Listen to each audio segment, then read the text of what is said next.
Hello और आपका स्वागत है बाइट साइज इनसाइट पे। ये आपकी थर्ड वीडियो है वेक्टर कैलकुलस की और इवन से मैथमेटिकल फिजिक्स की प्लेलिस्ट पे। इस टॉपिक में हम डिस्कस करने वाले हैं ग्रेडियंट के बारे में और डेल ऑपरेटर के बारे में थोड़ी बहुत चर्चा। तो चलिए शुरू करते हैं।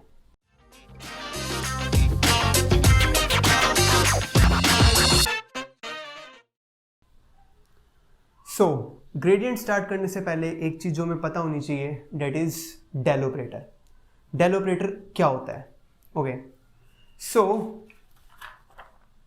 It is basically differentiation with respect to distance in 3 dimensions. तो डेल ऑपरेटर क्या होता है? Differentiation of distance in 3 dimensions. Suppose, और इसे हम कैसे लिख सकते हैं?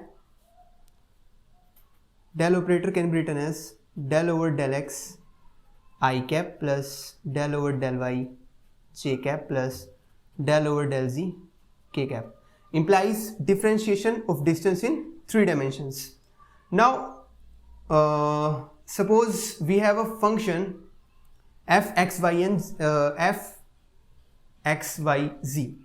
Suppose I have a function f x y z. So what is gradient of f? Gradient of F क्या होगा अगर हमारा फंक्शन एफ एक्स वाई जी है तो?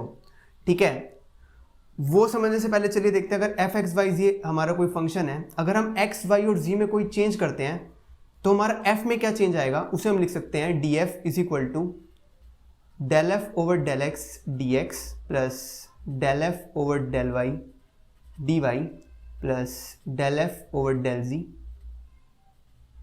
D z. ठीक है, अब आप ध्यान से देखिए, ये जो मैंने चीज लिखी है ये बेसिकली स्केलर या डॉट प्रोडक्ट है दो वेक्टर्स का, जिसे मैं लिख के दिखाता हूं तो आपको और विजिबली क्लियर होगा कि ये है क्या। तो ये बेसिकली जो मैंने लिखा है this is nothing but del F over del X I cap plus del F over del Y J cap plus del F over del Z K cap dot with D X I cap plus D Y J cap plus D Z K cap. ये यही चीज़ है basically, आई का आई से, जे का जे से, के का के से और बाकी सारे क्या हो जाने हैं? जीरो। ठीक है, अब एक चीज़ जिस पे मैं ध्यान देना चाहता हूँ, अगर मैं डेल ऑपरेटर को इस फंक्शन पे ऑपरेट करता हूँ तो क्या मेरी यही क्वांटिटी आएगी जो यहाँ पे लिखी हुई है? तो मतलब इसे मैं ये लिख सकता हूँ, this thing is known as gradient of f. Now ये चीज होगी मेरी डी आर वैक्टर, इंप्लाइज मेरे पास यहां पे एक रिलेशन आता है जिसे मैं लिख सकता हूं d f is equal to gradient of F dot D R vector. और ये रिलेशन काफी इंपॉर्टेंट है, इससे हम फिजिकल सिग्निफिकेंस निकाल सकते हैं किसकी? ग्रेडियंट ऑफ एफ की। तो अगर आप इस इक्वेशन को देखें तो ये क्या कहेगी? डीएफ हमारा मैक्सिमम कब होगा? डीएफ हमारा मैक्सिमम कब होगा? It only will be maximum when जो हमारा ग्रेडियंट ऑफ एफ है वो इन डायरेक्शन ऑफ आर के, इंप्लाइज पैरेलल ऑफ आर के। जब ये इसके पैरेलल होगा तो हमारा डीएफ क्या आएगा? मैक्सिमम। ठीक है, ओके। और इसे हम दूसरी भाषा में क्या लिख सकते हैं कि जो हमारा ग्रेडियंट ऑफ एफ है वो पॉइंट्स करता है उस डायरेक्शन में जहां पे f increases the fastest. Okay, मैं कहना क्या चाह रहा हूं कि जो ग्रेडियंट ऑफ f की फिजिकल सिग्निफिकेंस क्या है कि उस डायरेक्शन में पॉइंट आउट करता है जहां जो f जो है, जो हमारा फंक्शन है, वो सबसे फास्टेस्ट इंक्रीज करता है। ठीक है, अब कंसीडर लेवल सर्फेसिस।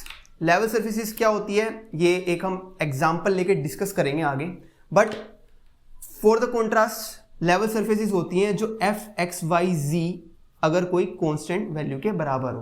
तो अगर लेवल सरफेस हम कंसीडर कर रहे हैं तो अब देखेंगे जब इसका हम चेंज निकालेंगे लेवल सरफेस में, क्योंकि ये कांस्टेंट है तो चेंज क्या होगा? Zero, which implies D f is zero. अगर डी एफ जीरो है, अगर डी एफ जीरो है तो अगर ऊपर वाले एक्सप्रेशन में देखिए, अगर हम डी एफ को जीरो सब्स्टिट्यूट करते हैं तो हमारा क्या आएगा? Gradient of F dot D R vector is equal to zero. Gradient of F dot D R vector zero आ रहा है, इंप्लाइज जो ग्रेडियंट ऑफ एफ है वो परपेंडिकुलर है किसके? डी आर वैक्टर के। ओके, और इन अदर वर्ड्स मैं इसे ये भी कह सकता हूं कि जो मेरा ग्रेडियंट ऑफ एफ है वो परपेंडिकुलर है टू द सरफेस या नॉर्मल है उस सरफेस का, ठीक है। और अगर मेरे को उस नॉर्मल की डायरेक्शन लिखनी है तो मैं कैसे लिखूंगा, n cap is equal to gradient of f upon magnitude of gradient of f. लेकिन ध्यान देने वाली बात यह है कि ये जो भी सारी चीजें लिखी हैं ये किसके लिए, for level surfaces, for level surfaces. Okay. Now let's look at some example कि level surface से मैं क्या कहना चाहता हूँ. Let me change my sheet. Suppose हम ये example देखते हैं. Okay. हम ये example देख रहे हैं जिसमें हमें निकालना है find gradient of f for the function f(x, y, z) is equal to x square minus y square plus z square at 2 to 1. तो ग्रेडियंट ऑफ एफ निकालेंगे तो क्या होगा, ग्रेडियंट ऑफ एफ मैं लिख सकता हूँ डेल ओवर डेल एक्स, यहाँ एफ आता है मतलब X square minus Y square plus Z square I cap plus del over del Y X square minus Y square plus Z square K cap plus del over del Z X square minus Y square plus Z square K cap. Okay, sorry this was J cap, my mistake. Now अब इसे partially differentiate करते हैं तो हमारे पास आएगा कुछ 2x i cap plus 2y j cap plus 2z k cap minus 2y j cap. Again sorry, this will be our gradient of f. अब हमें जो हमारा ग्रेडियंट ऑफ f है वो किस पे कैलकुलेट करना है, 2 to 1 पे.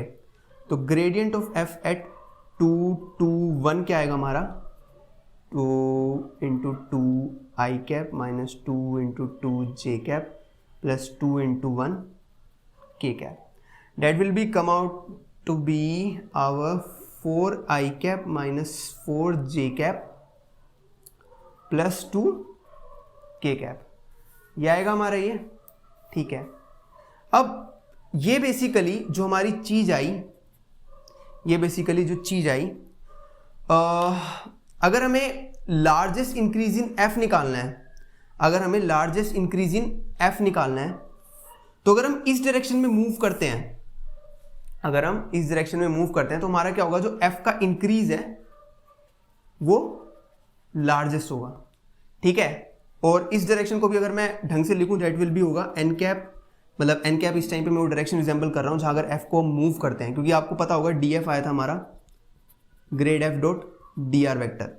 अब ये जो हमारा ग्रेड एफ आया वो ये आया, अगर इसी डायरेक्शन में हम मूव करते हैं, मतलब डी आर वैक्टर भी अगर हम इसी डायरेक्शन में रखते हैं, जो इसकी डायरेक्शन आएगी अभी जो हम निकालेंगे, तो क्या होगा, जो हमारा डी एफ होगा वो मैक्सिमम होगा. मतलब जो हमारा एफ है, जो हमारा एफ है वो जो भी मैं डायरेक्शन निकालूंगा तो पहले निकाल लेता हूँ, जो आएगा 4 i cap minus 4 j cap plus 2 k cap divide by under the root 16 plus 4 that will be 36. और इसे मैं लिख सकता हूँ 1/6 4 माइनस 4 2. तो मतलब इस डायरेक्शन में अगर मैं अपना चेंज करता हूँ, मतलब इस डायरेक्शन में चलता हूँ, मतलब डी आर वैक्टर मेरा अगर इस डायरेक्शन में आता है तो जो मेरा डी एफ है वो मैक्सिमम होगा क्योंकि उसके पैरेलल हो गया. और अगर ये मैक्सिमम होगा, अगर ये चीज मैक्सिमम होगी तो मैं कह सकता हूं कि जो मेरा एफ का जो इंक्रीमेंट है वो सबसे ज्यादा किस डायरेक्शन में होगा, इस डायरेक्शन में. ठीक है, बात समझ में आती है, सिंपल लॉजिक है. अब जो मैंने पिछली बार बात करी थी कि यार जो ग्रेडियंट ऑफ एफ है वो मेरा नॉर्मल वेक्टर नहीं होना चाहिए सरफेस के. हमें तो ये पढ़ाया जाता है कि जो ग्रेडियंट ऑफ एफ है वो नॉर्मल वेक्टर होना चाहिए सरफेस के, लेकिन क्या इस सिनेरियो में वही है? बेसिकली नहीं हो रहा है. जो ग्रेडियंट ऑफ एफ नॉर्मल होता है सरफेस के वो उस सिनेरियोज में होता है जब हमारी लेवल सरफेस होती है. फॉर द सेम इंस्टेंस अगर हम इसी एग्जांपल को देखें और अगर मैं कह दूं कि f 2 2 1, अगर मैं इस इक्वेशन में पुट करता हूं तो मेरे पास आता है 2 square minus 2 square plus 1 square that will be equal to 1. f 2 2 1 is equal to 1.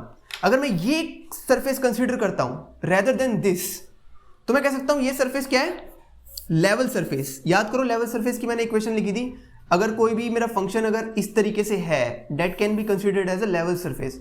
अगर मैं ये चीज लिखता हूं f2 to 1 is equal to 1, मतलब ये हमारी लेवल सरफेस है एट अ पॉइंट 2 to 1, और in terms of X Y Z से मैं लिख सकता हूं f x y z is equal to 1, ठीक है। और एफ एक्स वाई जी क्या था हमारा, यहां से ऊपर से हम देखें तो ये था हमारा x square minus y square plus z square is equal to 1।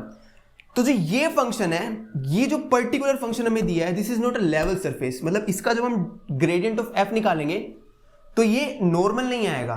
ध्यान रखिए, नॉर्मल तब आता है जब हमारी सरफेस लेवल हो। फॉर दिस एग्जांपल, इस सेम सिचुएशन ली, लेकिन उस पॉइंट पे हमने क्या कर दिया, सरफेस को लेवल कर दिया, कंस्ट्रेंट दे दिया 1 का। तो इस एग्जांपल में जब मैं ग्रेडियंट ऑफ एफ निकालूंगा, इस पर्टिकुलर केस में जब मैं ग्रेडियंट ऑफ एफ निकालेगा आएगा यही 2x i cap minus 2y j cap plus 2z k cap. देखिए आ वही रहा है, लेकिन इस पर्टिकुलर सिनेरियो में जो मेरा ग्रेडियंट ऑफ एफ है वो रिजेंबल कर रहा है किसको, नॉर्मल टू द सरफेस को। और इस पर्टिकुलर सिनेरियो में जो ग्रेडियंट ऑफ एफ आया था, ये बेसिकली वो डायरेक्शन देगा, अगर हम इस डायरेक्शन की तरफ चले तो हमारा जो चेंज इन एफ है, इंक्रीमेंट जो है वो मैक्सिमम हो।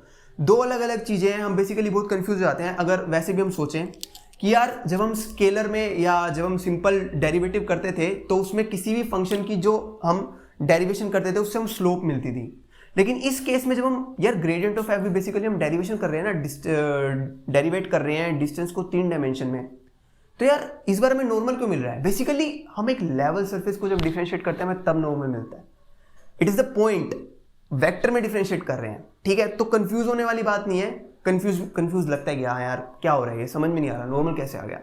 तो बस वो एक हल्की सी विजुअलाइजेशन करनी है, और मेरे हिसाब से इस एग्जांपल से आपको काफ़ी क्लियर हो गया होगा कि नॉर्मल क्यों होता है, ठीक है। काफ़ी कंफ्यूजन रहती है। और अब आप देख भी सकते हो, जो लेवल सरफेस में जो ग्रेडियंट ऑफ एफ आता है हमारा, मतलब del f dot D r अगर मेरा 0 हो, जो कि इस सिचुएशन में है भी, अगर मेरा del f dot D r 0 है, इंप्लाइज क्या है कि अगर मैं ग्रेडियंट ऑफ एफ की परपेंडिकुलर डायरेक्शन में चलूं तो जो मेरा चेंज इन एफ है, चेंज इन जो मेरा एफ है वो 0 हो जाएगा। मतलब एफ में कोई चेंज नहीं होगा, ठीक है। इससे हमें ये भी समझ में आता है। तो आई होप दिस वीडियोस, मतलब इस वीडियो में आपका कुछ ना कुछ जो डाउट है कि नॉर्मल क्यों आ रहा है, जो आपने कभी पहले पढ़ा भी हो, अभी पढ़ रहे हो, तो वो क्लियर हो गया हो, और ग्रेडियंट ऑफ एफ क्या रिजेंबल करता है, क्या फिजिकल सिग्निफिकेंस है, वो आपको ढंग से समझ में आ गई हो। और नेक्स्ट वीडियो में हम डिस्कस करेंगे कि इसके कुछ एग्जाम्पल डिस्कस करेंगे। First of all gradient of F के जो हमारे जैम में आते हैं, जो कि बेसिकली मोस्ट इंपॉर्टेंट थिंग है अभी हमारे लिए। तो नेक्स्ट वीडियो के लिए वो, और इस वीडियो को यहीं पे खत्म करते हैं। Sign off now.